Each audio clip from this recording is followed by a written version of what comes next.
皆さんこんにちは、たかちです。動画を見ていただいてありがとうございます。突然ですがクイズです。ダダン、皆さんこの黄色い液体は何だと思いますか？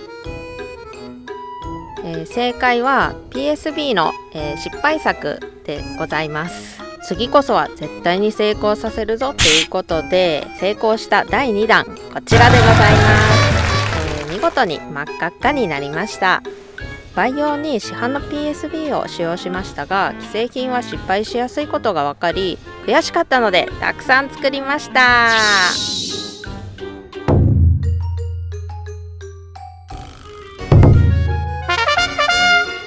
ペットボトル3本とりあえず確保しました。培養のもの、メダカ屋さんで売られている PSB などを使うと、私のような初心者でも簡単に増やすことができました。培養方法はエビオスを使ったもので、その方法を紹介したありがたい動画はネットにたくさんあるので今回は省略いたします。 PSB を作り始めた理由はメダカの成長と産卵を促すためです。真偽のほどは定かではないですが試してみたのでご覧ください。それではどうぞ。はい、こちらプラチナ星がリアルロングフィンのペアでございます。オスが一生懸命メスを追いかけ回して求愛行動をとっているのが見てわかるかと思います。このくるっと回ったのがそうですね。オスの体格がメスに対して少し小ぶりなので、そこがうまく産卵の条件に結びつかなかったのかなと思いました。ミジンコや市販の餌、それにプラスした栄養素ということで PSB を使用しました。そしてメダカの成長を促進させると同時に栄養を与えることでメスの産卵に適した体づくりを目指しました。ここで唐突に余談なんですが、メダカの産卵の仕組みを簡単にご説明いたします。まずメダカにとって必要なのは光、室内用のライトでも十分です。それと水温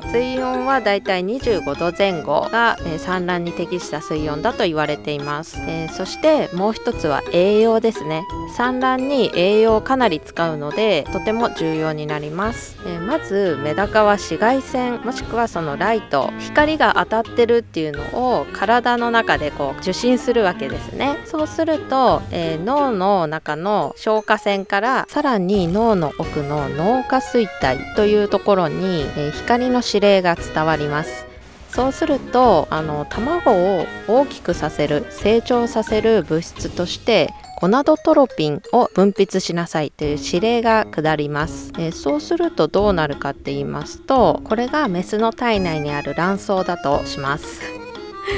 でその中には卵母細胞という卵の元になる細胞があります。その卵母細胞の内側の壁面、点々を書いているところ、ここが、露胞細胞というものがあって、これがですね脳下垂体から分泌されたゴナドトロピンをキャッチします。ゴナドトロピンの刺激を受けた露胞細胞は肝臓からタンパク質を分泌してくださいという指令を出します。でそのタンパク質っていうのが卵黄タンパク質ヘテロゲニ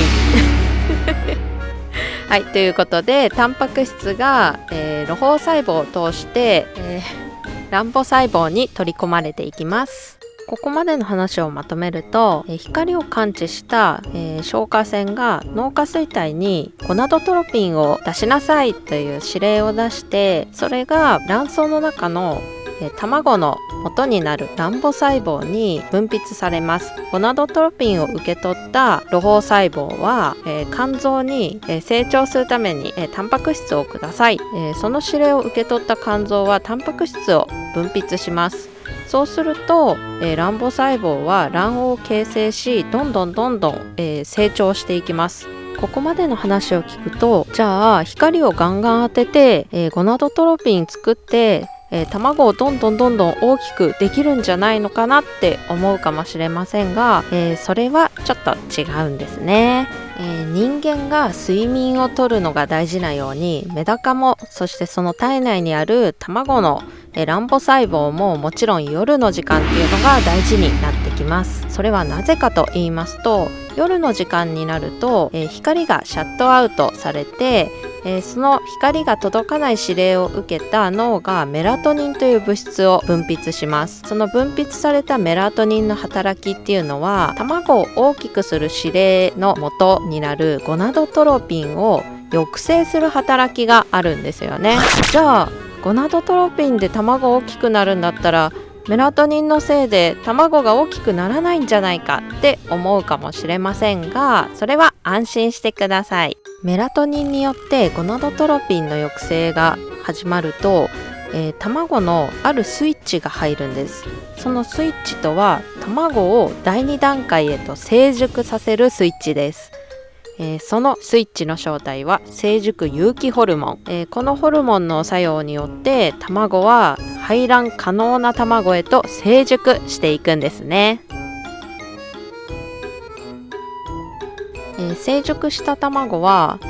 その後この部屋ではなく隣の卵巣孔という空間に排出されます。この排出された卵は十分に成熟した卵なので、受精可能な卵ということになります。このお部屋の移動を排卵と言います。その状態のメスにオスの交尾刺激が加わると産卵することができます。これがうまくいかないと、この卵巣孔に卵がどんどん溜まった状態になって、メスのお腹がパンパンになってしまいます。